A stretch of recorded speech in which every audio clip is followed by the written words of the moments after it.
ठीक है, तो आज हम शुरू करने वाले हैं इसमें थोड़ा बहुत सीक्वेंस, कुछ एक दो थियरम्स हैं जो सीक्वेंस की भी यूज होती हैं इसमें। कोशिश करूंगी साथ साथ आपको कवर कर, हो सकता है किसी ने पहले सीक्वेंसेस अच्छे से ना कर रखा हो, तो हम बेसिक को ही करेंगे। इस लेक्चर में हमारा बेसिक कवर होगा, उसके बाद अगले लेक्चर से हम प्रीवियस ईयर्स और क्वेश्चंस की प्रैक्टिस करना शुरू करेंगे, कंपैरिजन टेस्ट वगैरह जो मतलब इम्पोर्टेंट टॉपिक्स हैं सीधे। तो आज हम अपना बेस बिल्ड, ठीक है, तो शुरू करते हैं। टॉपिक का नाम है इनफाइनाइट सीरीज। आज का जो लेक्चर है उसके अलग से हैंड रिटन नोट्स भी आपको मिल जाएंगे, ठीक है, लेकिन साथ साथ नोट भी करते रहिए, इससे आपको कॉन्टिन्यूटी बनी रहेगी और पता चलता रहेगा कि साथ साथ कहाँ पे आपको डाउट आ रहा है, तो नोट करते रहो साथ साथ। कुछ एक्स्ट्रा एग्जांपल्स हो सकता है मैं कराऊं, ठीक है। तो सीरीज पढ़ने से पहले एज अ मैथ स्टूडेंट हम लोग सीरीज पढ़ते हैं, तो हमें पता है कि कोई सीक्वेंस लिया जाता है और उनकी उसकी टर्म्स का सम किया जाता है। तो सीरीज को समझने से पहले हमें पता होना चाहिए कि सीक्वेंस क्या है। तो सीक्वेंस क्या है, जस्ट मिनट, एक मिनट रुकना।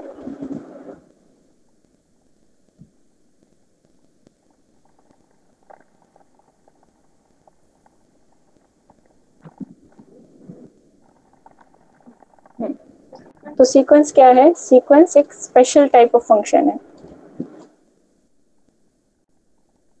एक ऐसा फंक्शन है जिसकी डोमेन हमने स्पेसिफिकली डिफाइन की हुई है। यानी अगर मैं इसको फंक्शन की नोटेशन के फॉर्म में लिखूं तो इसकी डोमेन क्या डिफाइन की गई है? Set of natural numbers, right. और कोडोमेन रियल नंबर्स या रियल का कोई भी सबसेट हो सकता है। तो इस तरह के सीक्वेंसेस को हम क्या कहते हैं? Real sequence. रियल सीक्वेंस क्यों? क्योंकि जो भी कोडोमेन में पड़ा हुआ सेट होगा उसके हिसाब से हम सीक्वेंस का नाम देंगे। रियल नंबर्स का सेट है तो रियल सीक्वेंस का आ जाएगा, या सीक्वेंस ऑफ रियल नंबर्स। अगर यहाँ कॉम्प्लेक्स नंबर का सेट हो यानी सी सेट हो तो उसको बोला जाता है कॉम्प्लेक्स सीक्वेंस। तो हमारे सिलेबस में सिर्फ रियल सीक्वेंस है, तो हम रियल या उसके सबसेट्स पे उसकी कोडोमेन देखेंगे। तो सीक्वेंस एक ऐसा स्पेशल फंक्शन है जिसकी डोमेन नेचुरल नंबर्स होती है। प्लस एक और चीज यहाँ पे ध्यान देने वाली है कि जब हम सीक्वेंस का रेंज सेट लिखते हैं, रेंज सेट ऑफ सीक्वेंस, तो उसको किस तरह से डिनोट करते हैं? A1, A2, A3, A4 up to so on. मतलब एक इनफाइनाइट ऑर्डर्ड टपल के, इनफाइनाइट ऑर्डर्ड टपल की तरह उसको लिखते हैं। अगर मैं इस तरह से लिख दूं A2, A1, A3, A5, तो इस तरीके से मैं नहीं लिख सकती when I am talking about sequence, क्योंकि सीक्वेंस लिखते टाइम आपका जो टपल होना चाहिए वो एक ऑर्डर्ड टपल होना चाहिए। This tuple is not ordered, so ये रेंज सेट नहीं कहलाएगा सीक्वेंस का, ठीक है। ये सब बेसिक बातें मैं हल्का फुल्का मैं आपको आइडिया दे रही हूँ। तो सीक्वेंस एक ऑर्डर्ड टपल है, मतलब सीक्वेंस की रेंज एक ऑर्डर्ड टपल है। अब ये जो टर्म्स होती है सीक्वेंस की, A1 क्या डिनोट करता है? इधर नेचुरल नंबर्स पढ़े हैं, इधर रियल नंबर्स पढ़े हैं, और हमने कोई सीक्वेंस डिफाइन की है, FAN, कुछ भी नाम दे दो उसको, डजंट मैटर, वो हमने अपनी तरफ से डिफाइन किया है। यहाँ पे फर्स्ट नेचुरल नंबर पढ़ा है, सेकंड पढ़ा है, थर्ड पढ़ा है। ये फर्स्ट नेचुरल नंबर इधर जाके किसी रियल नंबर से मैप होगा, उस रियल नंबर को मैं A1 बोलती हूँ। सेकंड नेचुरल नंबर किसी A2 से मैप होगा, थर्ड नेचुरल नंबर किसी A3 से मैप होगा, ठीक है। तो ये जो नेचुरल नंबर्स जिन नंबर्स से मैप हो रहे हैं, यूनिक नंबर से मैप होंगे। We know the definition of function, function की डेफिनेशन हम सबको पता है कि एक एलिमेंट डोमेन का कोडोमेन के यूनिक एलिमेंट पे मैप होगा। 1 A1 पे मैप हो रहा है, 2 A2 पे मैप हो रहा है, 3 A3 पे मैप हो रहा है। इस तरीके से हमारे लिए पहचानना आसान होता है कि A1 A2 A3 क्या है। A1 डिनोट्स कि डोमेन से फर्स्ट एलिमेंट उठ के आया और A1 पे मैप हुआ, राइट। तो जब हम सीक्वेंस की टर्म्स को ऐड कर देते हैं, यानी अगर मैं सीक्वेंस की टर्म्स को इस तरीके से डिनोट कर दूं A1 plus A2 plus A3 so on, we know that the terms of the sequence are infinite. Why? क्योंकि जो हमारी डोमेन है सेट ऑफ नेचुरल नंबर्स, वो एक इनफाइनाइट सेट है। It is an countably infinite set. अगर किसी ने काउंटेबिलिटी पढ़ी होगी, नहीं तो प्रीवियस लेक्चर से भी आप देख सकते हैं। ये क्या है? Countably infinite set. यहाँ 1 2 3 4 काउंटिंग नंबर्स क्या होते हैं? इनफाइनाइट होते हैं। तो 1 2 3 4 हर एक नंबर के लिए यहाँ पे आपको एक इमेज मिलती है, जैसे A1 A2 A3 A3 A4 A5 and up to so on. और ये नेवर एंडिंग होती है, इनफाइनाइट होती है। तो सीरीज क्या है? सीरीज में हमने क्या किया है? इन्हीं टर्म्स को एड अप कर दिया है। अब सीरीज तो हमने डिफाइन कर ली। अब प्रॉब्लम यहाँ पे ये है कि सीरीज के बिहेवियर को कैसे समझा जाए। बिहेवियर इन द सेंस कि ये जो हमने सम क्रिएट किया है, ये सम फाइनाइट होगा, इनफाइनाइट होगा, और तीसरा एक केस इसमें आता है कि ऑसिलेट भी कर सकता है। ऑसिलेट को हम बाद में पढ़ेंगे। ऑसिलेट की डेफिनेशन अभी हम अच्छे से देखेंगे। तो फाइनाइट सम होने का मतलब कि हम कुछ नंबर्स को एड अप करें, A1 A2 A3। अच्छा, इसको डिनोट कैसे किया जाता है ये भी देख लो साथ के साथ। A1 A2 A3 A4, इसको मैं एक शॉर्ट नोटेशन दो, एक कॉम्पैक्ट फॉर्म में डिनोट करना चाहता हूँ, तो मैं इस तरीके से लिख सकती हूँ, summation n equal to 1 to infinity an। तो ये हो गई series in a compact form. अब ये सीरीज का सम, ये डिनोट करता है सम ऑफ सीरीज। तो ये सीरीज फाइनाइट है, इनफाइनाइट है, ऑसिलेटिंग है, कैसा बिहेवियर है, इसको कैसे जज किया जाए। अब कोई अगर मैथ्स का स्टूडेंट नहीं है, उससे कहा जाए कि आपको इसका सम निकालना है, मैं एक सीरीज दे रही हूँ 1 + 1/2 + 1/4 + 1/6 + 1/8 एंड सो ऑन। ठीक है, अब वो कुछ टर्म्स तक का सम निकालेगा। चलो एक बार ये सीरीज ले लेते हैं, ये थोड़ा इजी रहेगा। सीरीज मैं ले लेती हूँ 1 + 1/2 square + 1/2 cube + 1/2 raised to power 4। So this is our series. ठीक है, अब किसी एक लेमैन आदमी से पूछा जाए कि इस सीरीज का सम निकालो, उसका मैथ्स का बैकग्राउंड है, उसको सिर्फ एडिशन आती है, तो वो क्या करेगा? वो ये करेगा कि कैलकुलेटर लेगा, पहली टर्म का सम निकालेगा। पहली टर्म का सम निकाल के वो मान लो S1 से डिनोट कर रहा है, first term which only includes 1, तो वो कहेगा S1 1 आ रहा है। S2 यानी फर्स्ट 2 टर्म्स का सम करेगा, फिर 1 + 1/2 3/2 आ रहा है। अगर साउंड प्रॉब्लम कभी भी हो तो मुझे बताना, कोई भी नेटवर्क इशू बीच में लगे, कहीं भी आवाज ब्रेक हो रही हो तो मुझे उसी वक्त बताना, ठीक है। और किसी को कहीं कोई डाउट है तो बीच में अनम्यूट करके आराम से पूछ सकता है, क्योंकि चैट मैं यूजुअली नहीं पढ़ती हूँ। चैट मैं तभी पढ़ूंगी जब मैं आपको बोलूंगी कि इस क्वेश्चन का आंसर आपको चैट में लिखना है। तो अभी मैं अपना फोकस सारा अपने बोर्ड पे कर रही हूँ, तो आपको डाउट्स कैसे पूछने, अनम्यूट करके, ठीक है, बेझिझक अनम्यूट करके कोई भी डाउट आ रहा है बीच में आप पूछ सकते हैं, नो प्रॉब्लम। उसने कहा कि फर्स्ट टर्म का सम आ रहा है this we call it S1, उसको हमने S1 नाम दे दिया। सेकंड टर्म का सम आ रहा है, मतलब फर्स्ट 2 टर्म्स का सम आ रहा है 3/2, दैट इज 1 + 1/2। S3 डिनोट कर रहा है फर्स्ट 3 टर्म्स का सम। तो मैंने थोड़ा सा कैलकुलेट करके रखा हुआ है, तो मैं आपको बता देती हूँ। तो इसका सम तो देखो आ रहा है, इसका सम आ रहा है 1.5। 3 टर्म्स का सम करेंगे 1 + 1/2 + 1/2 स्क्वायर, इसका सम आ रहा है 1.875। S4 हमें मिलेगा 1.9375। S5 हमें मिलेगा 1.96875 एंड वो सम करता चला जाएगा। तो बेचारा व्यक्ति जिसको हमने कैलकुलेटर पकड़ा दिया, वो बेचारा सम करता चला जा रहा है। बट एक प्रॉब्लम है इस तरीके से सम करने में, ये सम कभी एंड नहीं होगा, उसकी कैलकुलेशन कभी खत्म नहीं होगी। तो हमें वॉइस क्लियर नहीं आ रहा है। वॉइस क्लियर नहीं आ रहा है, स्लो है, आ रही है मैम, आवाज स्लो है, मैम कट कट कर रहा है। हो सकता है मैंने कहा आपका नेटवर्क इशू हो। किसी को क्लियर आ रही है? यस मैम, क्लियर है आवाज। थोड़ा सा मैंने कहा आप रीजॉइन कर लीजिए।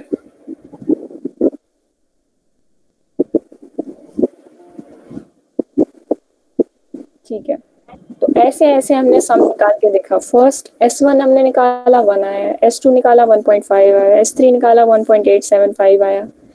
अब आप देख रहे हैं एक चीज यहाँ पे ये भी नोट करने वाली है कि पहले तो 1 आया, फिर एकदम से जंप किया 1.5 पे, यानी 0.5 का इंक्रीज, फिर इंक्रीज हुआ 0.375 का। 1.5 और 1.875 में कितना डिफरेंस है? 0.375। S4 देखा 1.9375, फिर देखा जंप्स धीरे धीरे कम होने लग जा रहे हैं। S6 आप देखेंगे 93, ये आएगा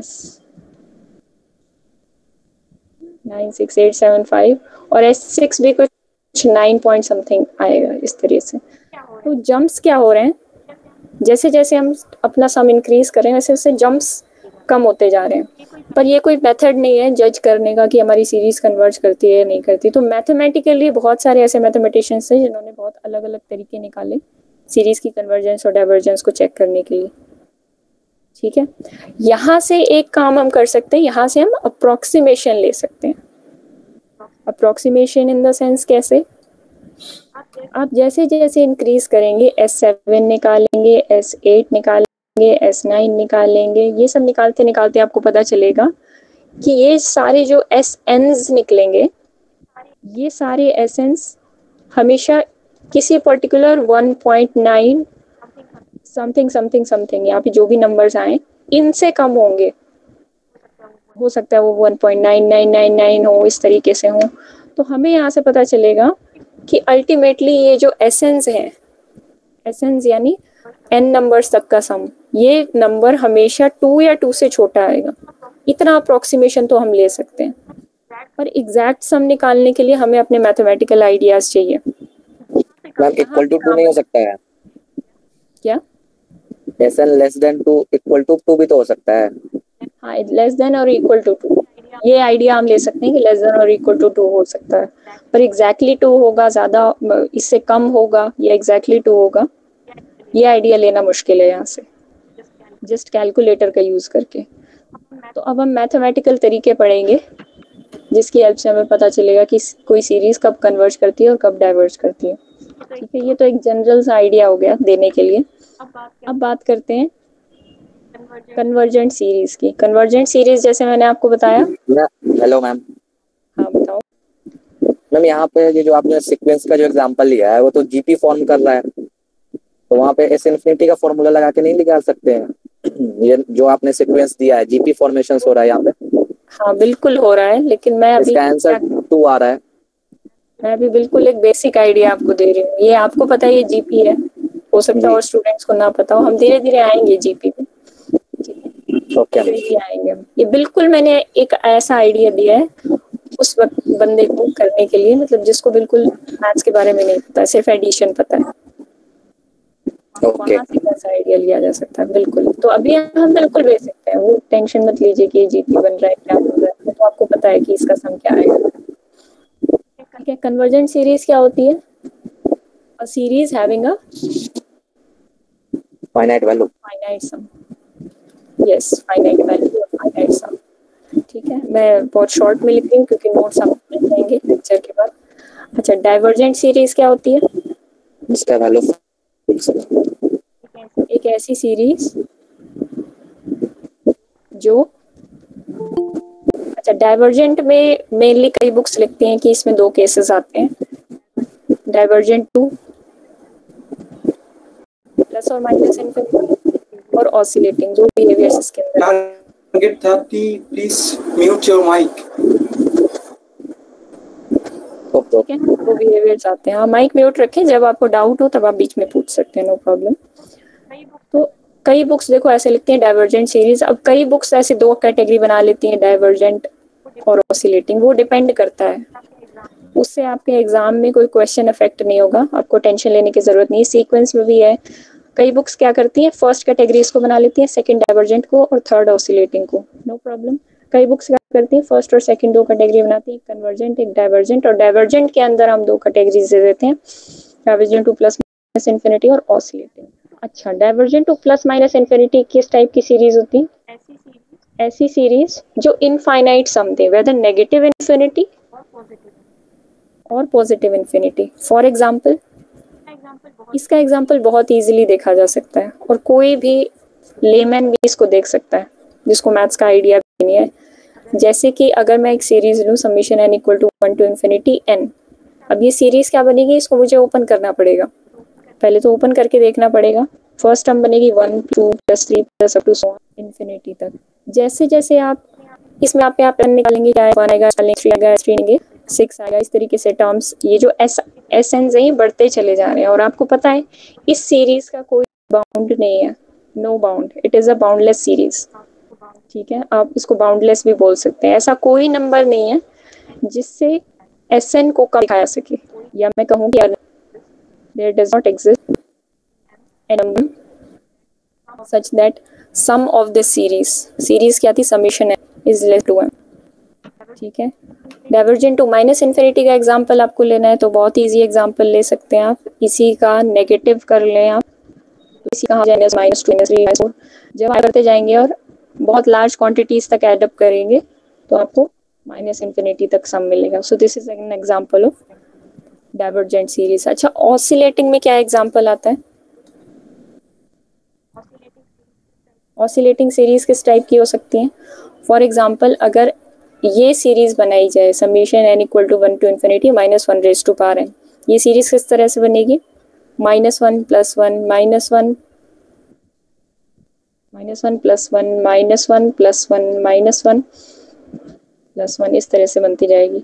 तो इसमें आप दो केसेस बना सकते हैं, एक बार n को इवन ले सकते हैं, एक बार n को ऑड ले सकते हैं। जैसे ही आप n को इवन लेंगे तो जो आप Sn क्रिएट कर रहे थे, कम्युलेट कर करके सम निकाल रहे थे S1 S2 S3, तो जैसे ही आप इवन लेंगे, देखो इवन में क्या हो रहा है, ऑब्जर्व करो, ये S1 हो गया, S2 क्या हो गया, -1 + 1, S4 क्या हो गया, -1 + 1 -1 + 1, तो ये 4 टर्म्स ऐड होंगी S4 में, S6 में 6 टर्म्स ऐड होंगी। इस तरीके से ऐड होते होते ये आपको 0 सम दे देगा। अगर n ऑड है तो इस केस में Sn आपका क्या बनेगा? देखो ऑड के केस में करते हैं, ऑड है तो अगर आपने 1 लिया तो -1 बनेगा। ठीक है, 3 लिया तो क्या बनेगा, -1 +1 -1 यानी -1। तो हर एक ऑड नंबर के केस में आपको Sn -1 बनेगा। तो इस सीरीज के 2 सम्स पॉसिबल हैं, 2 सम्स आर पॉसिबल। सो इसको कहा जाता है ऑसिलेटिंग सीरीज, 0 एंड -1। तो इस टाइप के बिहेवियर को क्या कहा जाता है? Oscillating behaviour. ऑसिलेटिंग बिहेवियर इतना इंपॉर्टेंट नहीं है एग्जाम पॉइंट ऑफ व्यू से, लेकिन समझना ज़रूरी है। तो कन्वर्जेंट और डाइवर्जेंट मेन है जो हमें करने हैं। ठीक है,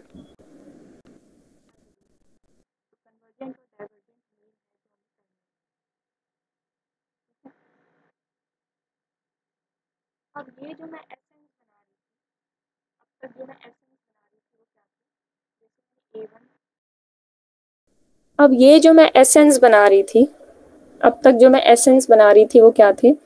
जैसे मैंने A1 A2 A3 इस तरीके की सीरीज ली थी।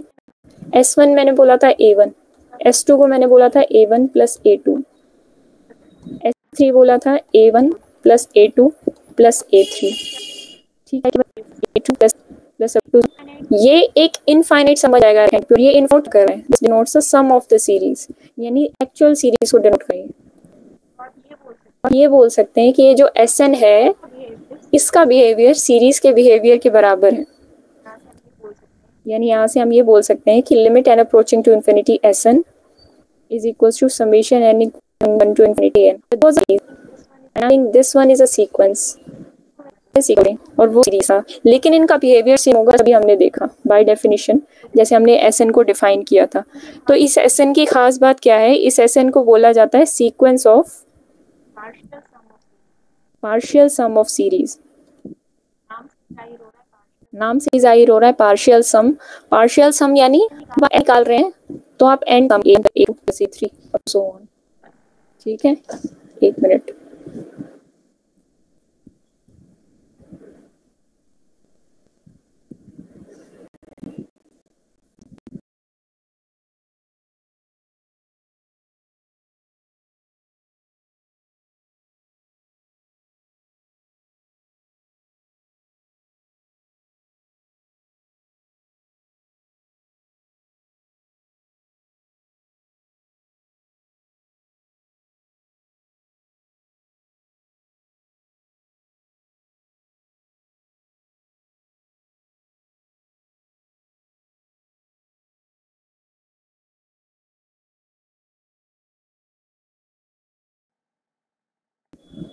ठीक है,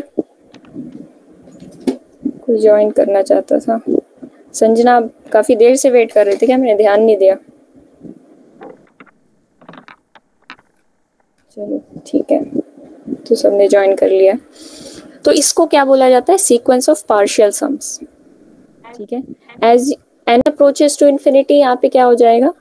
लेफ्ट हैंड साइड पे एक सीक्वेंस का काम कर रहा है, limit n approaches to infinity, और आप इस सीक्वेंस की कन्वर्जेंस डाइवर्जेंस चेक करेंगे तो आपको राइट हैंड साइड पे जो सीरीज है उसकी कन्वर्जेंस डाइवर्जेंस के बारे में पता चलेगा।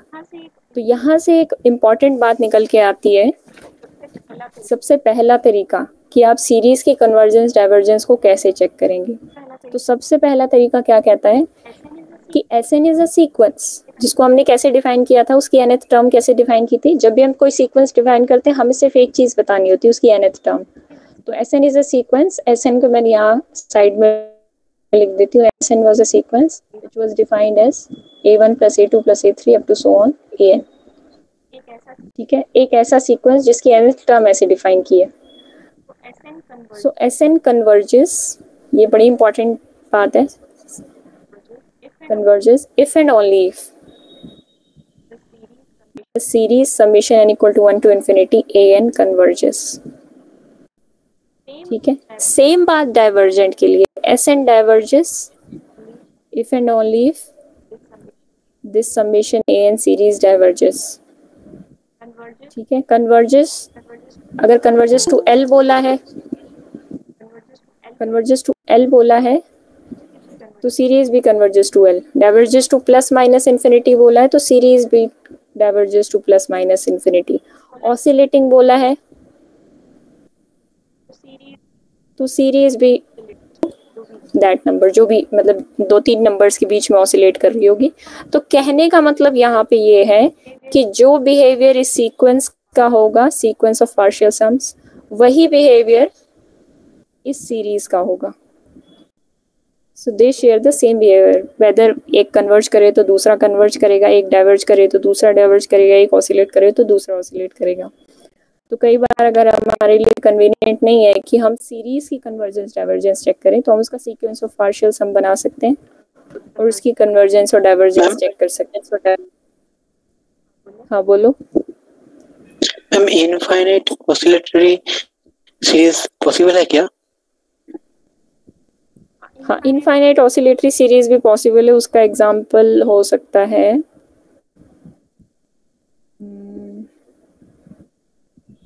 अगर हम ऐसा सीक्वेंस डिफाइन कर दें,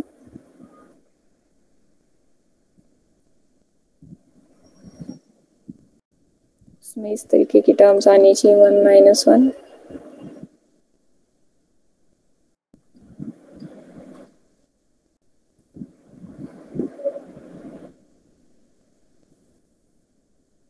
ऐसा डिफाइन कर सकते हैं 1 - 1 + 2 + 1 - 1 + 4 + 1 - 1 + 6।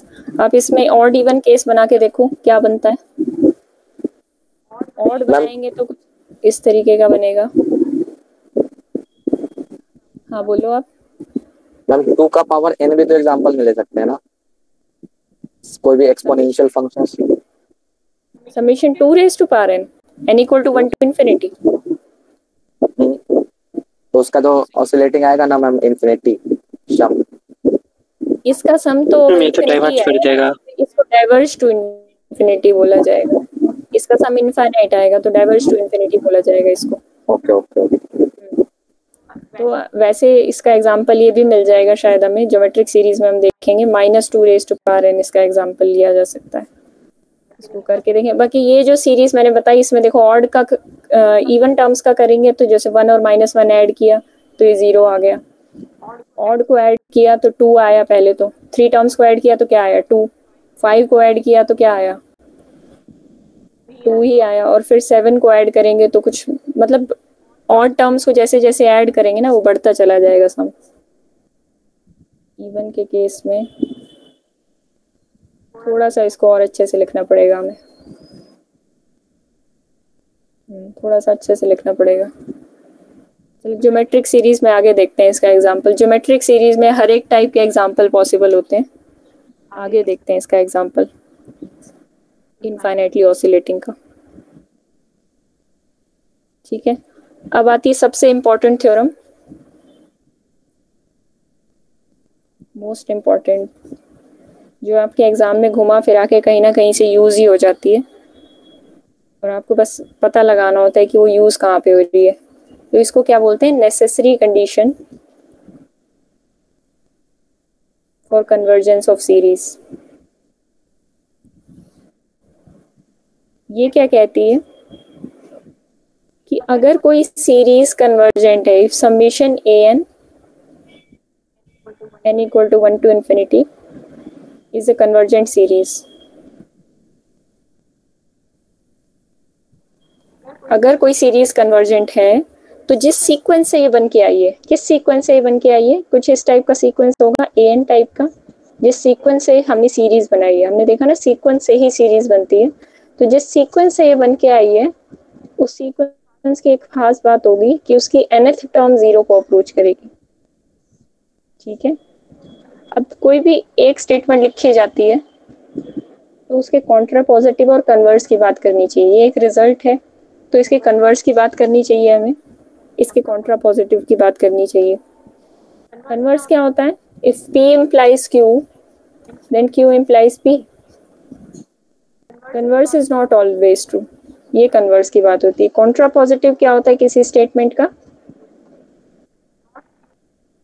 Not Q implies not P, और किसी भी स्टेटमेंट का कॉन्ट्रा पॉजिटिव हमेशा ट्रू होता है। सो कॉन्ट्रा पॉजिटिव हमेशा ट्रू होता है, कन्वर्स पे क्वेश्चन मार्क होता है। ठीक है, तो ये हमें इस स्टेटमेंट के लिए भी चेक करने हैं कि क्या इसके कन्वर्स होता है। इसका कन्वर्स ट्रू है क्या? ट्रू नहीं है। कन्वर्स ट्रू नहीं है, कैसे नहीं है बताओ? कन्वर्स हम देखेंगे कि अगर लिमिट n अप्रोचिंग, अगर एक example ma'am an equal to 1 by n लिया जाए तो ma'am limit n tends to infinity an 0 में अप्रोच करेगा, लेकिन मैम सीरीज जो है वो कन्वर्ज नहीं करेगा। हाँ, एग्जाम्पल आपका सही है, पर ये क्यों नहीं करेगा इसको हम 2 स्टेप बाद देखते हैं। ठीक है, उसके लिए हमें Cauchy general principle of convergence करना पड़ेगा। तो कन्वर्स ट्रू नहीं है, अगर कोई स्टेटमेंट ट्रू नहीं है उसके लिए मैं एक भी एग्जांपल दे दूं कि वो स्टेटमेंट ट्रू नहीं है। तो जैसे यहाँ पे हमने एग्जांपल दिया कि ये सीरीज है आपके पास, इसमें an क्या बनेगा? जो यहाँ पे लिखा हुआ है, तो an बनेगा 1 by n। Limit n approaching to infinity an क्या बना? 0 बना। ठीक है, ये वाली कंडीशन सेटिस्फाई हो गई। अब आपसे पूछा जा रहा है कि क्या इससे ये इम्प्लाई हो रहा है कि ये सीरीज कन्वर्जेंट है? तो आपसे पूछा जा रहा है कि summation n equal to 180 is it convergent? ठीक है, तो ये कन्वर्जेंट है या नहीं है इसका प्रूफ बाद में ऐसी चीज है जिसने अपना सीरीज पढ़ा हो, पता होंगे फर्स्ट ईयर कि ये कन्वर्जेंट क्यों नहीं है ये सीरीज। ठीक है, Cauchy's general principle of convergence अभी हम करेंगे, उससे देखेंगे कि ये सीरीज कन्वर्जेंट नहीं है, डाइवर्जेंट सीरीज है। अभी हम देखेंगे नेक्स्ट स्टेप में। तो हमें यहाँ से ये तो पता चल गया कि converse is not true. Converse true तब होता कि जनरली ये ट्रू हो जाता। कन्वर्स के लिए हमने एक एग्जांपल दे दिया जिसके लिए होल्ड नहीं कर रहा, तो इसका मतलब है कि कन्वर्स इन जनरल ट्रू नहीं है। प्लस दूसरी बात अब यहाँ करते हैं, कॉन्ट्रा पॉजिटिव कौन बताएगा इसका बना के मुझे? कॉन्ट्रा पॉजिटिव कैसे बनाते हैं किसी भी स्टेटमेंट का? मैं एक बार स्टेटमेंट मतलब कोई सीक्वेंस an अगर 0 में नहीं कन्वर्ज करेगा तो मैम उससे बनी हुई सीरीज जो समेशन an होगा वो भी कन्वर्जेंट नहीं होगा। वो भी कन्वर्जेंट नहीं होगा। क्या था यहाँ पे हमें सीरीज कन्वर्जेंट दी हुई थी, तो मैंने कहा था जो सीक्वेंस जिस सीक्वेंस से वो बनी है वो सीक्वेंस 0 पे जाएगा। ये हमारा मेन स्टेटमेंट था। अब इस मेन स्टेटमेंट का कॉन्ट्रा पॉजिटिव कैसे बनेगा? पी स्टेटमेंट यहाँ पे क्या थी? जो पहली बार देख रहे हैं कॉन्ट्रा पॉजिटिव को उनको मैं बता देती हूँ। यहाँ पे हमें पी स्टेटमेंट और क्यू स्टेटमेंट को पहचानना है ताकि हम इसका not Q implies not Q बना सकें, यानी कॉन्ट्रा पॉजिटिव बना सके। तो पी स्टेटमेंट क्या थी कि समेशन an इज कन्वर्जेंट। अगर आप कॉन्ट्रा पॉजिटिव बना रहे हैं तो ऐसे पी और क्यू को अलग अलग लिख के देख लिया करें। तो समेशन an, और एक और बात नोटेशन बताते टाइम मैं आपको भूल गई ये बताना कि आप चाहे समेशन an लिखें या summation n equal to 1 to infinity लिखें, आपको दोनों चीजें लिखी हुई मिलेंगी बुक्स में हर जगह, दोनों करेक्ट है। क्योंकि जब आप यहाँ पे an लिखते हैं तो ये अंडरस्टूड है कि ये बिलोंग कर रहा है, क्योंकि हमें पता है आपने सीक्वेंस से सीरीज बनाई है और सीक्वेंस की डोमेन नेचुरल्स होती है, तो ये वेल अंडरस्टूड होता है कि यहाँ पे n 1 टू इन्फिनिटी अप्रोच कर रहा है, तो आपको लिखने की जरूरत नहीं है। कई बार ये भी नोटेशन आपको मिलेगी।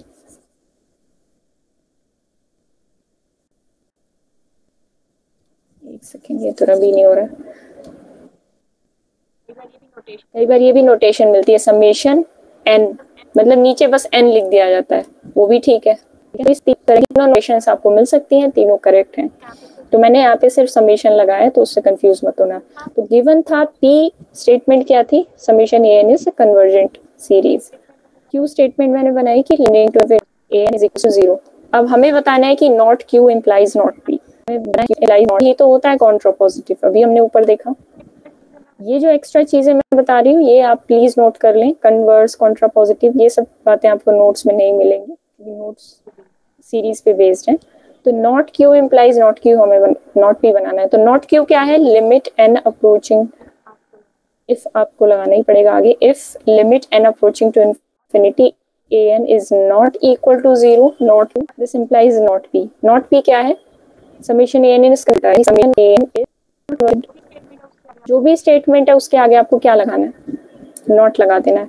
यानी अगर कोई ऐसा सीक्वेंस है जिसकी nth टर्म 0 पे नहीं जा रही, तो हमें ये पता चलेगा, एक सेकेंड, तो हमें क्या पता चलेगा कि सीरीज इज नॉट कन्वर्जेंट। तो ये बन गया हमारा कॉन्ट्रापोजिटिव। मेन स्टेटमेंट जो मैंने लिखवाई थी उसका इतना यूज नहीं है, जो मैंने नेसेसरी कंडीशन बताई थी ऊपर, p implies q, वो इतनी यूजफुल नहीं है। This is the most useful result, one of the most useful results in series.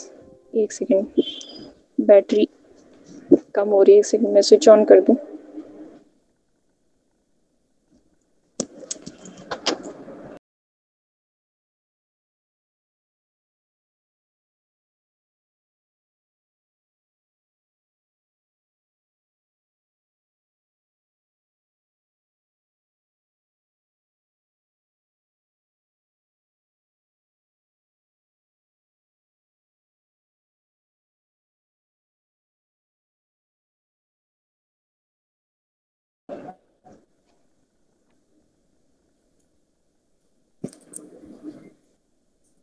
तो ये जो रिजल्ट है कॉन्ट्रापोजिटिव का, ये आपका बहुत यूजफुल है। मतलब मैम सिर्फ नल सीक्वेंस ही कन्वर्जेंट सीरीज फॉर्म करेगा? क्यों नल सीक्वेंस क्यों फॉर्म करेगा, आपके पास बहुत सारी सीरीज हैं जो कन्वर्जेंट सीरीज फॉर्म करेंगी। समेशन नल सीक्वेंस, नल सीक्वेंस आपका कहने का मतलब है ये वाला सीक्वेंस है ना मेनक? नो मैम, जो सीक्वेंस 0 में कन्वर्ज करेगा उसी के हम, हाँ हाँ बिल्कुल, नल सीक्वेंस ही अगर करेगा तो कन्वर्जेंट सीरीज फॉर्म करेगा, सारे नल सीक्वेंस नहीं करेंगे, ये हमने देखा। क्योंकि 1/n एक नल सीक्वेंस था, but summation 1/n not convergent था, राइट? तो आप उसको नल सीक्वेंस के टर्म्स में बोल सकते हैं। अच्छा, अब मैं आपसे एक सवाल पूछती हूँ, अब आप हो गए हैं 1-2 क्वेश्चंस करने लायक, जितना हमने पढ़ लिया उससे उसके बेस पे 1-2 क्वेश्चंस भी कर सकते हैं, ट्राई कीजिए। आपसे सवाल पूछा जा रहा है, इस सीरीज की कन्वर्जेंस बताइए, डज इट कन्वर्ज और नॉट। दूसरा सवाल ये पूछा जा रहा है कि ये वाली सीरीज कन्वर्ज करती है कि नहीं। यस, ए और बी कुछ क्वेश्चंस हैं, इसके आंसर आप चैट में लिख सकते हैं, कौन सी कन्वर्ज करती है कौन सी नहीं।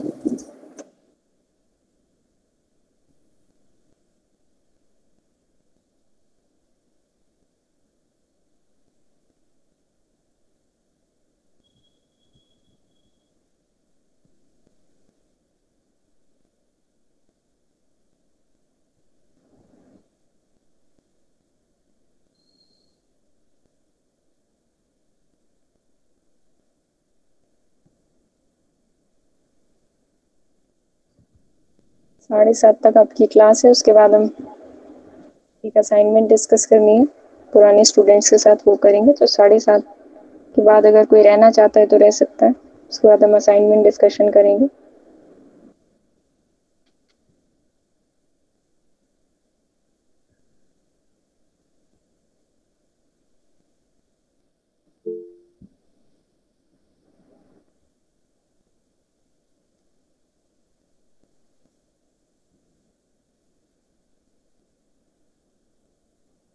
ठीक है, एक दो जवाब आने लग गए हैं।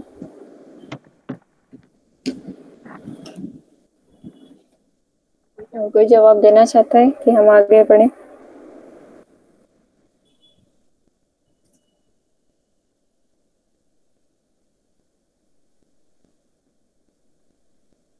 एक मिनट और वेट करते हैं, जिसको अपना आंसर देना लिख सकते हैं।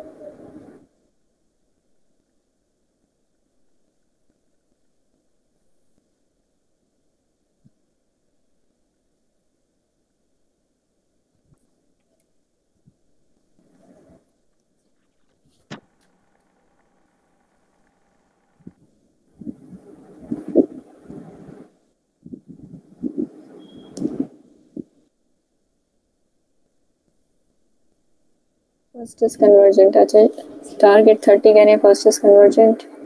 Neha is saying 2 is divergent. Okay, दो अलग आंसर्स आए हैं। दीपांश, आपका हुआ है?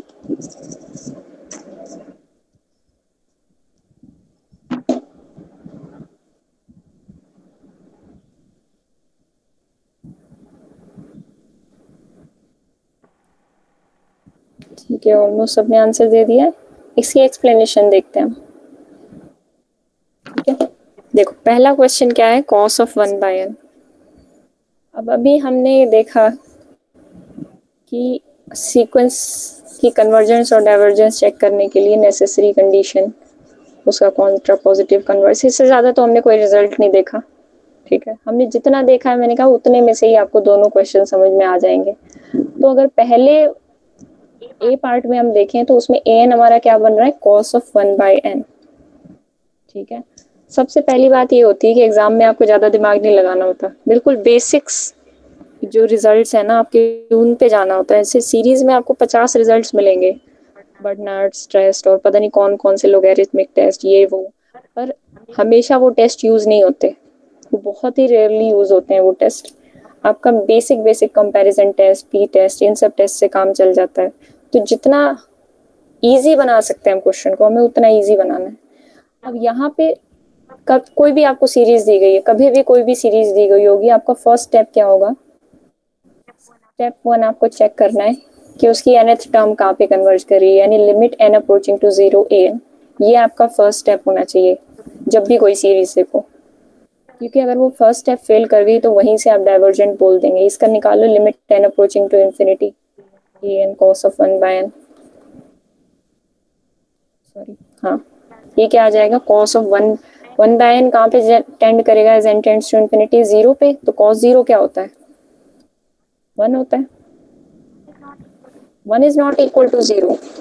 अभी हमने कॉन्ट्रा पॉजिटिव देखा था कि अगर कोई nth term non zero number पे जा रही है तो इसका मतलब सीरीज इज नॉट कन्वर्जेंट। तो यहाँ से हमें क्या पता चला, सीरीज इज नॉट कन्वर्जेंट। किसी को कोई डाउट है इसमें? वी आर डन, प्रूव कर दिया हमने नॉट कन्वर्जेंट। ठीक है, अगर किसी को कोई डाउट रह गया हो तो पूछ सकता है।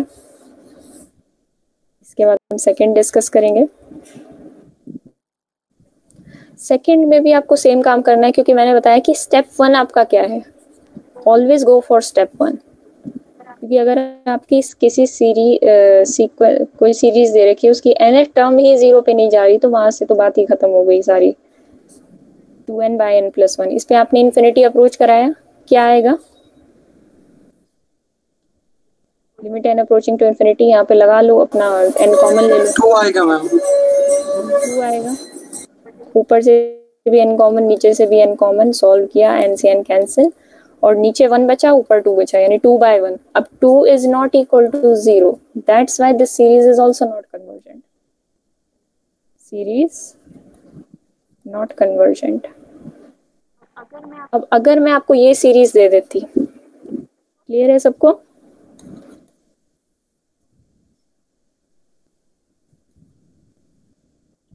इस सीरीज के लिए आप फिर से स्टेप 1 चेक करते हैं। यहाँ पे स्टेप 1 क्या होता है, limit n approaching to infinity 1/√n। अब ये तो 0 को जा रहा है, तो यहाँ से आप डिसीजन नहीं बना सकते कि 0 को जा रहा है तो कन्वर्ज कर जाएगी, ये नहीं होता। Converse is not true. हमने देखा कि 1/n limit n approaching to 0 0 को जा रहा है। अभी हम इसका प्रूफ भी देखेंगे कि summation 1/n is not convergent. ठीक है, जस्ट हम उसी प्रूफ पे आने वाले हैं अभी। तो यहाँ से आप कोई कंक्लूजन ड्रॉ नहीं कर सकते। फिर 1/√n के लिए आपको कोई डिफरेंट टेस्ट लगाना पड़ेगा, और वो सारे टेस्ट हम कल पढ़ेंगे। किसी को हो सकता है पहले से पता हो, आपने टेस्ट पढ़ रखे हो, पर अगर आप सीरीज की स्टार्टिंग कर रहे हैं तो ये ज़रूरी नहीं है कि आप ये इसका 0 आते ही बोल दें कि भाई सीरीज कन्वर्जेंट है। ठीक है, मुझे पता है आप में से बहुत लोगों को पता होगा, पी टेस्ट लगा के आप बता दोगे कि कन्वर्जेंट है कि नहीं है, लेकिन इस टेस्ट की बात करें, जितना अभी तक हमने लेक्चर में किया है उसके हिसाब से आप नहीं बोल सकते, वहां से जज नहीं कर सकते कन्वर्ज कर रही है कि डाइवर्ज कर रही है। ठीक है, वो सब हम बाद में फिर देखेंगे। तो नॉन जीरो आने पर आपको गारंटी लेनी है, बिल्कुल अच्छे से गारंटी लेनी है कि sequence series is not convergent. 0 आ गया, नो कंक्लूजन। तो इस केस में नो कंक्लूजन अभी तक के लिए। फिर हम स्टेप 2 पे आएंगे, और वो स्टेप 2 करना हम सीखेंगे। फिर प्लान बी आएगा ना, पहले तो प्लान ए को चेक करो। Plan A fails then plan B comes. तो स्टेप 2 के बारे में जो भी टेस्ट होंगे हम आगे फर्दर देखेंगे उनको। अब आते हैं एक बड़े इंपॉर्टेंट प्रिंसिपल पे, जिसको बोला जाता है Cauchy's general principle of convergence. Sequence के लिए भी होता है ये, सीरीज के लिए भी होता है। हम यहाँ पे सीरीज के लिए कर रहे हैं। देखो क्या है, बड़े ध्यान से पढ़ना। तो अब इस प्रिंसिपल की खास बात ये है कि ये है necessary and sufficient condition. Necessary and sufficient conditions क्या होती हैं? If and only if conditions होती हैं, जिसको IFF से भी डिनोट किया जाता है, if and only if condition. एक मिनट रुकना।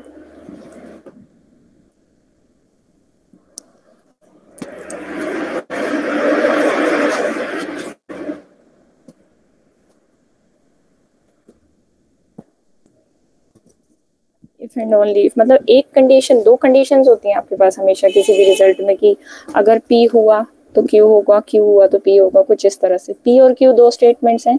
इफ P implies Q इस तरीके से है, मतलब P और Q 2 स्टेटमेंट है, तो P Q को इम्प्लाई करेगी और Q P को इम्प्लाई करेगी। तो ये होती है नेसेसरी एंड सफिशिएंट कंडीशन। मतलब कंडीशन नेसेसरी भी है स्टेटमेंट को होल्ड करने के लिए और सफिशिएंट भी है। तो ये प्रिंसिपल क्या कहता है, यहाँ पे लिखती हूँ मैं, इस series summation UN converges if and only for all epsilon greater than 0। Epsilon क्या है? कोई भी छोटे से छोटा नंबर हो सकता है, कोई भी positive number. There exist a positive integer m, positive integer m is an integer, such that this condition holds। condition क्या है? UN plus 1 plus UN plus 2 plus up to so on UN plus P is less than epsilon for all n greater than equal to 1 and P greater than equal to 1। ठीक है, P कोई भी number हो सकता है 1 या 1 से बड़ा, और M के बाद वाले सारे n's के लिए कंडीशन होल्ड कर रही है। इस कंडीशन को हम इस तरीके से भी लिख सकते हैं, Sn plus P minus Sn is less than epsilon for all n greater than equal to 1 and P greater than equal to 1। ये कंडीशन सेम क्यों है? क्योंकि Sn plus P हमें पता है क्या होता है, A1 plus A2 plus up to so on AN plus up to so on AN plus P, मतलब AN plus P टर्म्स तक का सम है। Sn क्या है? A1 plus A2 plus up to so on n terms तक का सम है। तो जो कॉमन टर्म्स है उनको हम कट कर देंगे, कैंसिल कर देंगे। तो यहाँ से हमें क्या मिलेगा? ये वाली टर्म्स बचेंगे हमारे पास, AN plus 1 AN plus 2 plus up to so on AN plus P। ठीक है, और यही हमने ऊपर लिखा है। तो ये दोनों बातें सेम हैं। ठीक है, अब ये Cauchy general principle of convergence है जो हमें हेल्प करेगा 1/n सीरीज को डाइवर्जेंट प्रूव करने के लिए। अच्छा, एक और बात यहाँ पे हमें ध्यान से देखना है कौन सी कंडीशन क्या कह रही है। सबसे पहले तो यहाँ पे for all epsilon greater than 0 दिया गया है कि हर पॉजिटिव नंबर के लिए आपके पास एक इंटीजर m मिलना ही मिलना चाहिए। किसी भी एप्सिलॉन के लिए m नहीं मिला आपको इस कंडीशन को सेटिस्फाई करने वाला, तो आप बोल देंगे सीरीज डाइवर्जेंट है।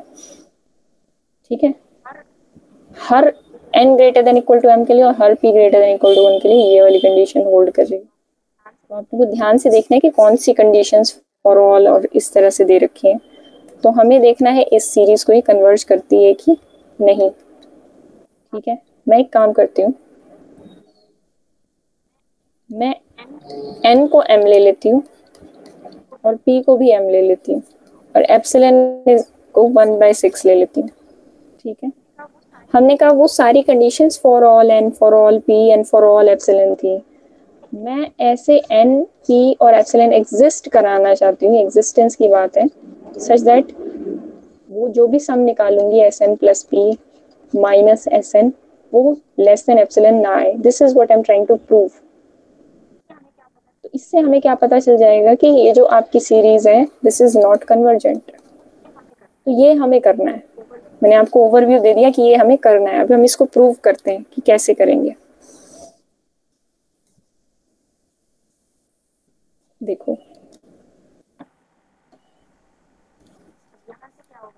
अब यहाँ से क्या होगा हमारे पास, अब n को m लिया है तो Sn plus p minus Sn क्या हो जाएगा बताओ। n और p को m लिया है तो क्या हो जाएगा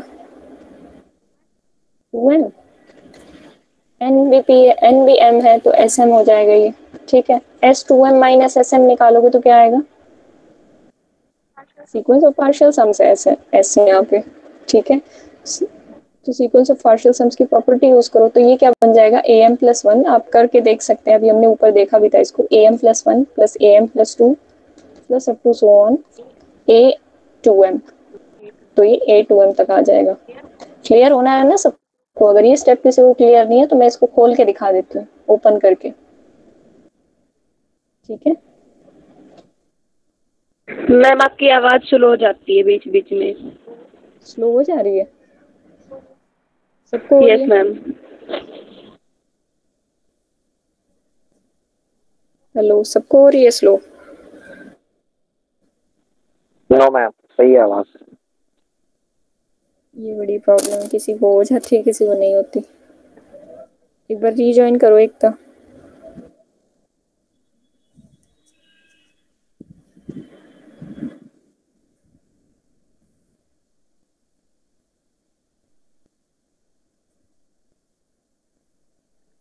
अगर किसी और को भी स्लो हो रही है तो बताएं।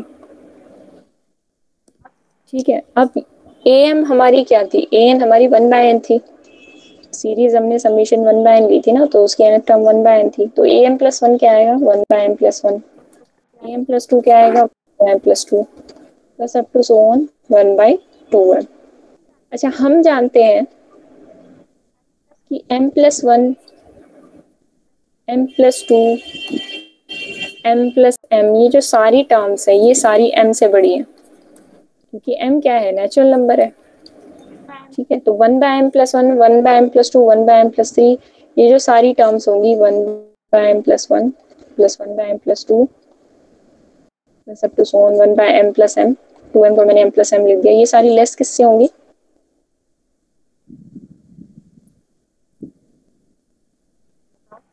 बताओ।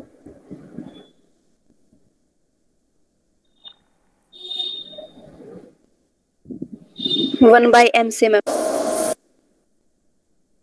एक सेकंड, एक गड़बड़ है यहाँ पे।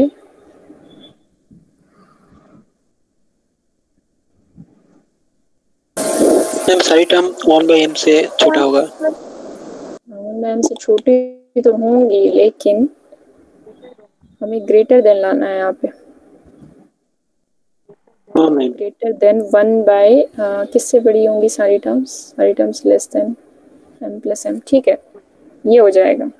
हमें इसको इस तरीके से रखना है ना, हमें अपने फेवर में चीज़ें चाहिए, तो हमें क्या करना पड़ेगा, हमें ये करना पड़ेगा कि m+1 is less than m+m, सारी टर्म्स m+m से छोटी या उसके बराबर होंगी, लास्ट वाली क्या होगी, इक्वल टू हो जाएगी, तो मैं लेस देन इक्वालिटी वाला साइन लगा देती हूँ, तो ये हो जाएगा। अब जब आपको इसको रेसिप्रोकल लेंगे हर एक टर्म में, तो क्या बन जाएगा, each and every term will be greater than equal to 1/m+m